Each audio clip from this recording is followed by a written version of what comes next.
Party सभापतिका रूपमा यो जिम्मेवारी लिन म तयार छु। म नक्कु कारागारमा रहिरहँदा स्वाभाविक रूपमा भेटघाट गर्ने, इच्छा गर्ने, सद्भाव राख्ने साथीहरू खोज्दै आउने क्रम थियो।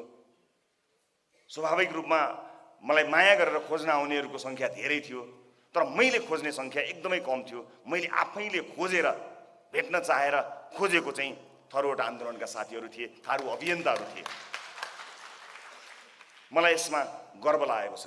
म गर्वको महसुस गर्दछु कि मैले सबैभन्दा बढी समय पछिल्लो 2-3 महिना यसै विषयलाई लिएर दिएँ। कहाँ कहाँ कमी कमजोरीहरू भएको छ त्यहाँबाट सच्याउन सुरु गर्नुपर्छ भनेर हामीले तपाईँहरूलाई सँगै जोडेर जाने अभियान सुरुवात गऱ्यौँ। किनकि हामीलाई थाहा थियो जसरी मुलुकमा परिवर्तनको एउटा नयाँ सन्देश जाँदैछ, परिवर्तनको यो सन्देशमा अल्पसङ्ख्यकहरू, सीमान्तकृतहरू र विभेदमा परेका पारिएकाहरूलाई प्राथमिकताका साथ लिएर जान सकिएन भने राज्यको रूपान्तरण र हामीले सोचे जस्तो, हामीले खोजे जस्तो समाज बनाउन सकिँदैन भन्ने कुरामा म विश्वस्त थिएँ, हुँदैछु र सिक्ने क्रम मेरो निरन्तर जारी नै छ।